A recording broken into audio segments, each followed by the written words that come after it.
a iligi o manata greca imperiana.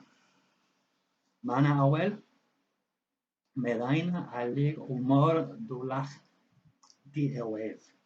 Orotoso garemus duvin. That was just a small introduction into what we call here at the Empyraean, or on the Empyraeum cycle, ESG, or Empyraean Standard Greek.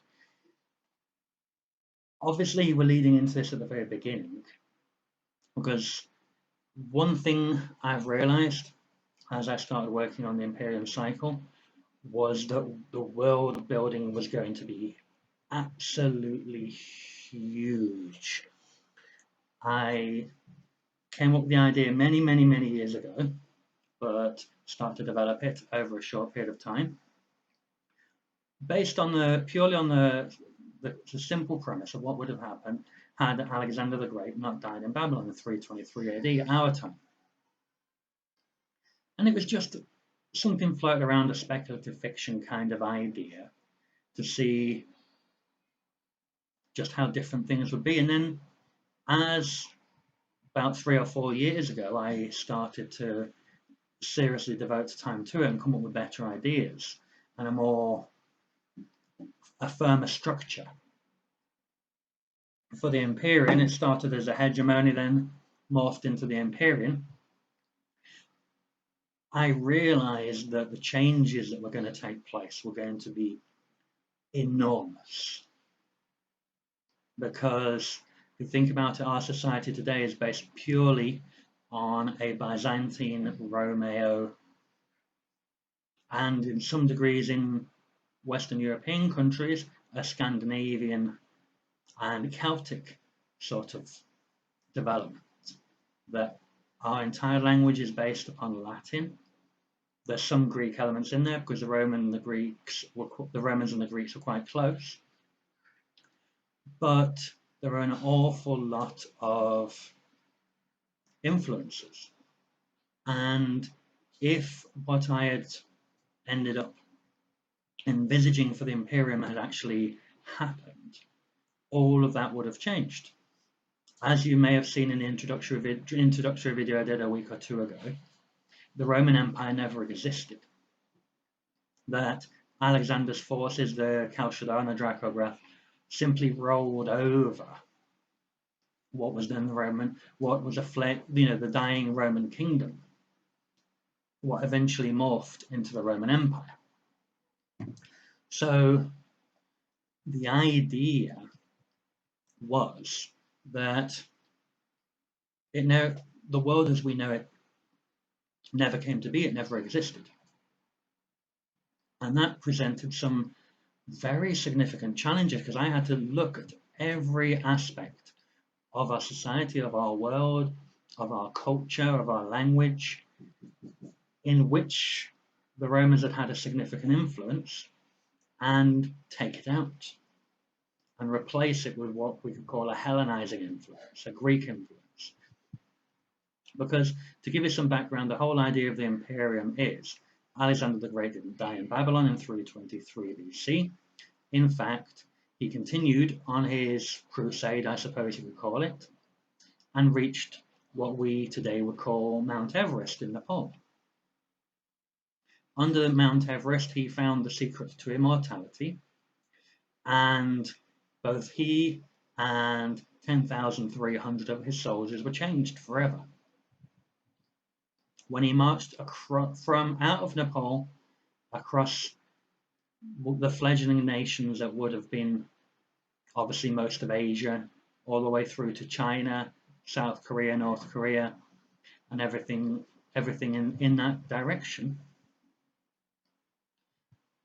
everybody just fell in front of his army. It was a whole idea. It was an idea I came up with that I liked the sound of.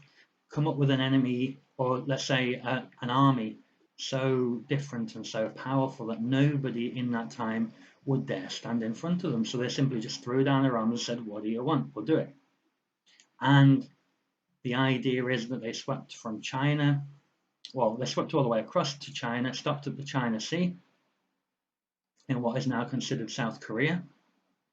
and Cambodia and all those sorts of areas.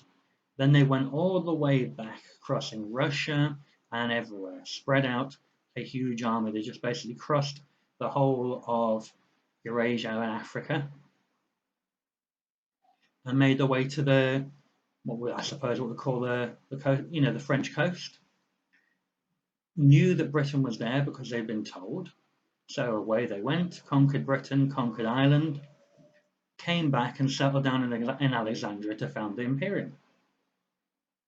Now, one of the things that I thought was very important to think about, and it's something, yeah, I had a slight burn, it's not going to kill me, was the language. I realized, and this is great advice to any writer, an example I will use, and I always use, is the relatively recent Lord of the Rings films by Peter Jackson. I read a lot about that and studied a lot about it because I always loved that book. It was the first actual novel I read at about 10 or 11 years of age. My granddaughter bought it for me as my birthday present, and I read the whole thing, the actual omnibus about this thick, with all the appendices and everything like that. And the thing that I noticed is that Tolkien had done a massive, massive, massive amount of background information, a massive amount of lore and exposition, which never made it into the final story of the Lord of the Rings trilogy or The Hobbit, but it was mentioned, it was alluded to, it was implied. And what Jackson did in the films, and people like Weta Workshop doing their fantastic work in that, was that they made sure that every tiny little detail that, as Tolkien would have represented it, was shown, even if it was only for a frame of photography or a couple of frames or a few seconds or in the background where you barely notice that every item of armor on every single character was unique but representative of their race.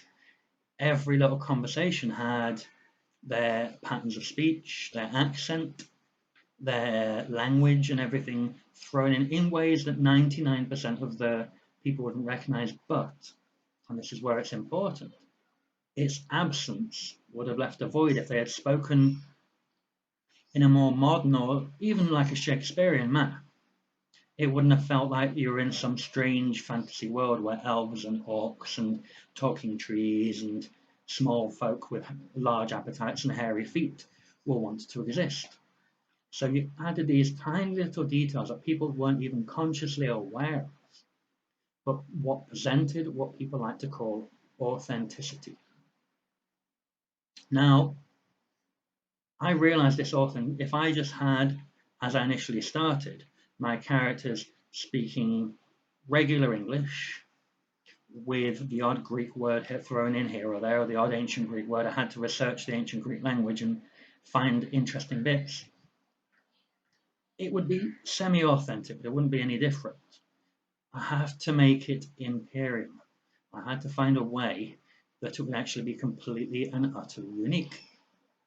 So I continued to research and I discovered during the course of my research that when Alexander launched his campaign into Persia, he had, his father had been what they would call a hegemon of the Greek League, of the Hellenic League, which was what would later become Greece in our time. And every city-state, every ethnic group had their own version of what would become the Greek language. They had their own dialects, their own way of saying things, their own way of pronouncing and spelling, and their own little constructions and wording. And during the campaign, as they traveled across, they encountered some communication problems. And what was the solution to that? It was something called Koine Greek. It was effectively people, as they went along, deciding, we'll stick with this one. And so they actually, as they moved, created a universal language which they could freely communicate in, regardless of which end of, their what was called ancient Hellas they were from, whether they were a Spartan, whether they were a Macedonian, whether they were a Thracian, a Thessalonian, an Athenian from the Isle of Rhodes, or anything like that. They all had different ways of talking, and Koine is what evolved during Alexander's conquest and became what we would know as Greek today, as it was eventually formalized over the years. So I thought about this, and through my research and my study, I found that as Alexander moved, and especially after he conquered Persia and moved further in, he, to replace the troops he was losing, recruited locally. So he brought people in who had never spoken a word of Greek in their lives, who had never been educated in it, never been trained in it, didn't understand it. Obviously, they picked bits up as they went along, so, in order not to get whipped and beaten and punished by their superiors. Just the basics, of course. But I thought, well, if Koine evolved from different Greek tribes and different Greek nations coming to an agreement on what was going to be their agreed language, well, surely if you had a 6 million strong army made up of a pitch patch of people from hundreds of nations, because remember, he swept up the Hindu Kush after leaving India and Babylon, crossed the mountains to Everest. He would have crossed places like Myanmar, Nepal, various parts of India which had different languages. He would have gone into Mongolia. He would have gone into what was then called Manchuria and China, and various other parts of that, Vietnam, Cambodia, the Koreas, and picked up people from all those areas. And when he came back, he would have crossed he would have crossed Europe and picked up, he would have crossed the Slavic regions and picked up Scythians and Slavs. He would have crossed the steppes and picked up Goths and Visigoths and various Celtic tribes. When he crossed into England, he would have picked up, what was then, before it became British, he would have had the Cornish and the Welsh languages, and across into Ireland, he would have picked up Gaelic. All the way that was going through each soldier and each culture that they picked up would have contributed somewhat into what was becoming the universal language. And so I decided I'm going to come up with a language which I can pepper in and chuck in here and there, add the odd word or phrase once in a while, including in the artwork, little bits here and there, and that introduction I gave you at the very beginning. I thought, well, there's going to be at least 250 different languages contributing to this, including Persian and various Indian dialects and everything, and so I decided I'm going to narrow this down. So we start with the basics. We've got ancient and modern Greek, we've got Irish and Welsh, which could represent the Celtic languages, a little bit of Scots. We've also got some Nepali and Burmese, and adding in a little bit of Punjabi, Gujarati, Sanskrit. I thought we'll settle on those languages and we'll come up all the way to meld all these together. And what came out of that was ESG, EasyG, as they tend to call it in Britain, or Empyraean Standard Greek. It is effectively a new language for a new nation, and my thought behind this was quite definite, and I think in keeping with Alexander's method of conquest. Because you see, Alexander's method of conquest was that he would come through, he would take over, he would remove the figurehead and replace said figurehead with himself. But everyone below that figurehead, local officials, satraps, I suppose like judges and local lords, would stay in their place as long as they swore fealty to him. So the people, one thing they always say whenever a king changes, it is the people who work the fields who have no idea who the new master is, they just carry on as they were. So he thought, well, I'm in charge, but why should I force the people to bow to Greeks, when they have people who know their culture, who know their language, who know them, to continue doing the job they were doing, and who were doing it well. If they weren't doing it well, he would find someone else local to replace them. So I thought, he's forming something new. He's including the people in it. He is respecting their traditions, their beliefs, their religions. Why not respect their language and come up with a completely new language that everyone in the Empyraeum can use? And that was the idea behind ESG, that it's a brand new language. It's not enforcing Greek on people. It's saying, here's your language. Here are elements of your language in here. Here's what everyone in the whole Empyraeum is going to be speaking. And it became quite a monumentous task. I can honestly tell you, look, I'll show you here. I've got my working document here on my phone, which is going to be shared in a little bit on my website so that you can look at it. Oh, that got hot for my, I'm overworking my computer, sorry about that.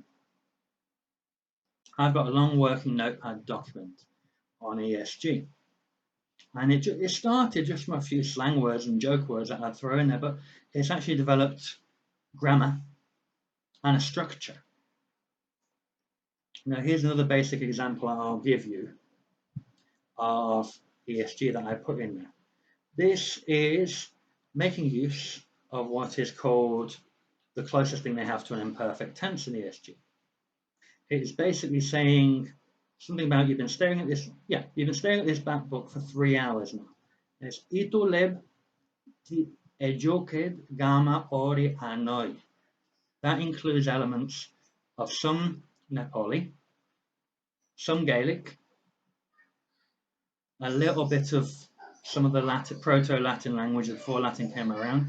It's got Urdu and Gujarati in there, and it's also got Greek and a few other elements. And it's the hardest part was taking all those 5 or 6 languages and coming up with a grammar that would apply to them all and a structure that would sound different, a different language. Let me repeat it to you again.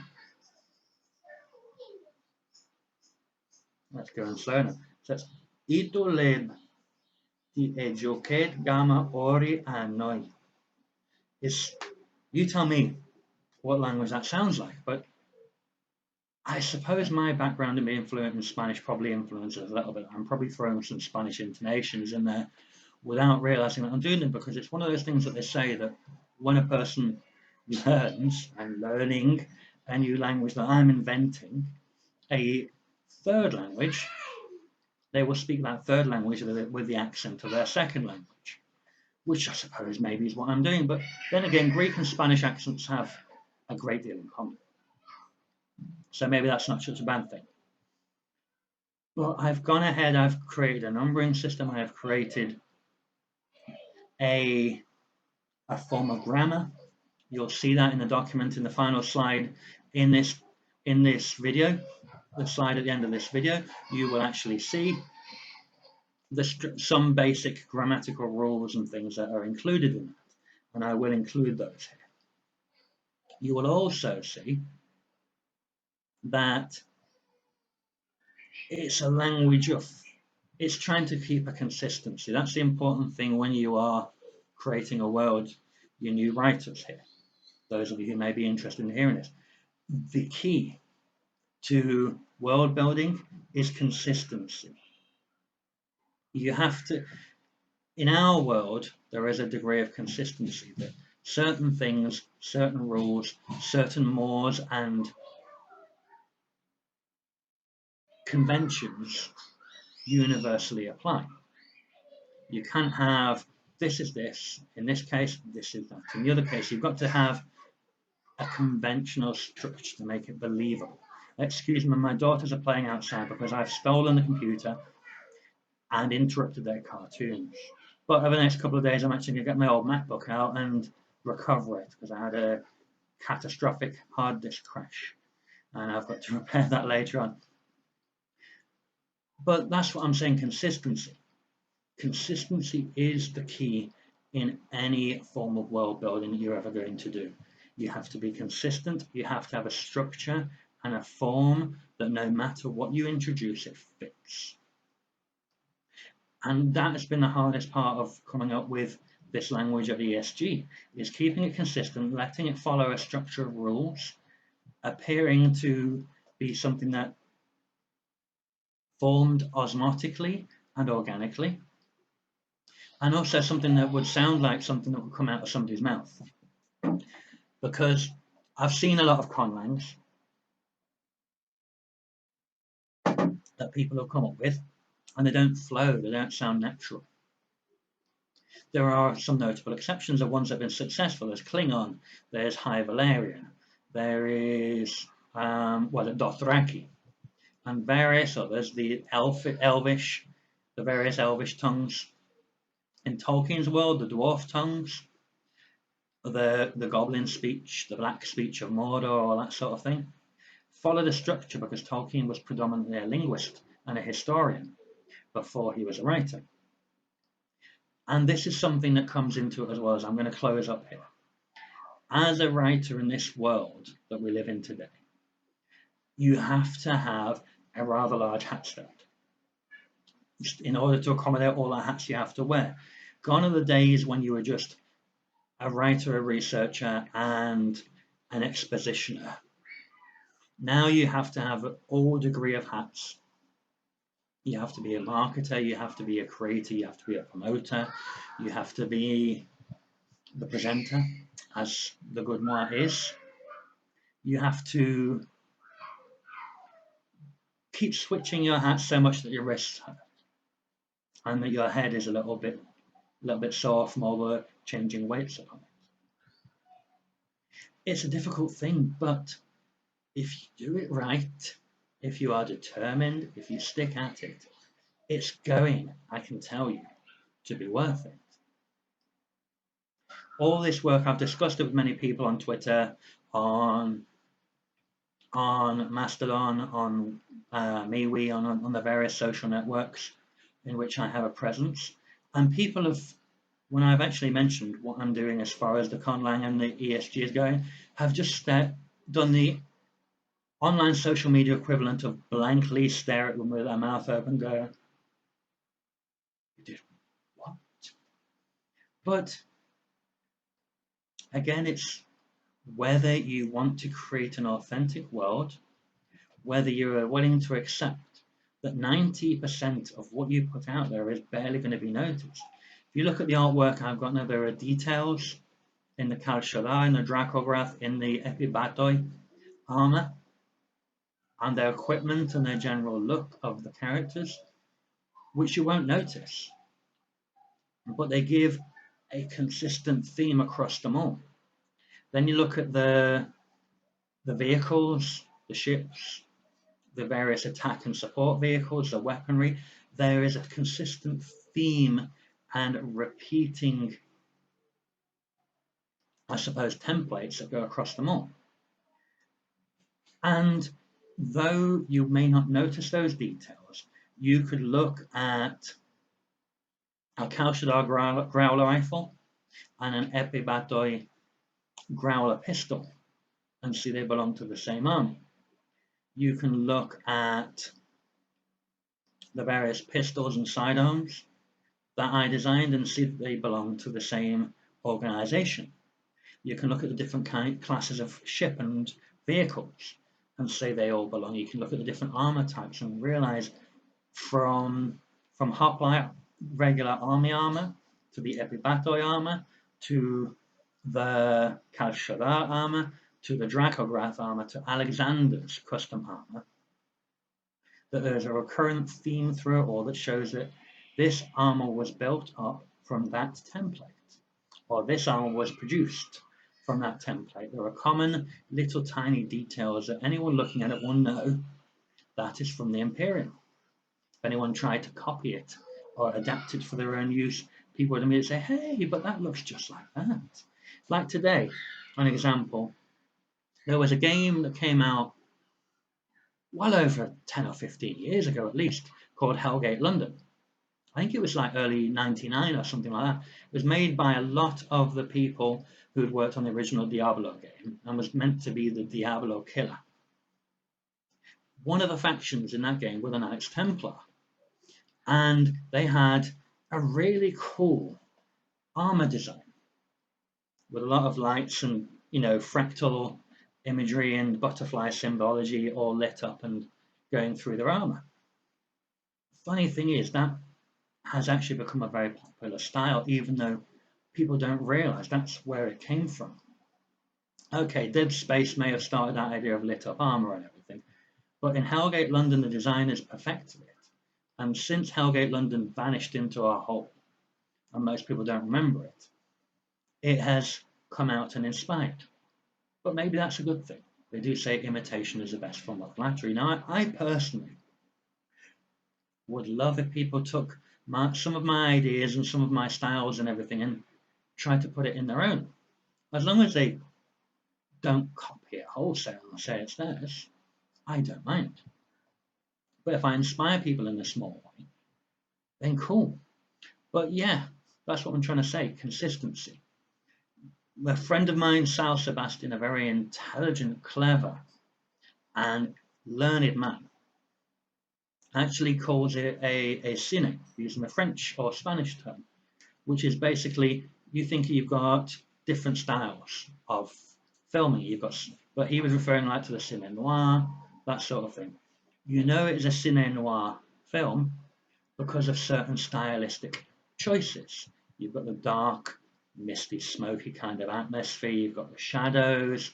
You've got the music in the background. You can't quite identify. You have sometimes discordant music, and you have certain themes. When he was referring to create my website, but I realized it applies to everything I do. And you'll see as more and more things of the Empyraeum come out, that there is a brand, a theme, a robust standard that that infiltrates every single aspect of what the Empyraeum does, of that series. The cover design, the website itself, the artwork and the characters and the design, the language, the videos, everything has a theme to it that identifies to you this is Empyraeum. Just like you would see, let's say you go into a shop, you look at the drink cooler, and you see a red can with a silvery white swirl on it. You can't read the name, but you know what that can contains. You can make a pretty darn good guess. Or I see a blue can with a circle divided into two sections, swirling red and blue. You also know what that one is. You see an icon of a window divided into four differently coloured parts. You see a stylized piece of fruit with a bite taken. You know what that is. And companies have spent millions and millions of pounds, dollars, euros, whatever currency you would like, drachmas, shekels, everything like that, to create that look and for people to instantly recognize their product when they see it. We, as writers and marketeers as we are now, must do the same thing. Oh yeah, I like this. It's an onyx arrowhead. It's for protection and all kinds of goodness, and I just generally like it. And that's a very old cross of St. Michael, which, sorry, I showed off my chest hair, I apologise, which my cousin gave me many years ago, and I value because it was a nice gift, even though it's not worth much. It's the thought that counts. But anyway, that consistency, that look, that feel, that theme is essential to you getting readership, you getting fandom, you getting noticed in that world out there. Because there are, take a look on Amazon, for example, or Smashwords, or Apple Books, or Google Books. Bring up your genre, bring up your subgenre, and see how large your field of competition is. You have to find some way, something to make you stand out from that field of thousands. And in my opinion, branding, theme, cine is the way to do it. And world building in such a way as people are sucked in without, excuse me, my nose is itchy, I'm indoors. You can catch corona from me through the screen, I don't think. I'll put a mask on the screen. I'll go and get it. But but as I was saying, in order to make you stand out from those thousands, you have to have something that they don't. You have to be unique, you have to be consistent, and you have to have a way of sucking people into your world in such a way that they don't even realize that you've done it. And obviously, this is episode 1 of my world building chapter of Empyraeum videos. We'll be coming up next week with episode 2, which is going to be character and background. And keep an eye out, there'll be some blog posts to support that in the intervening days. At the moment, with my work schedule and my family schedule, the regularity of my videos is a little less than I would like. I'd like to do them the same day every week, but I can't promise you. But I'll certainly darn well try. But thank you for watching. It's been a pleasure. This is Alan J. Fisher for the Empyraeum, signing off. Thank you, and have a great day.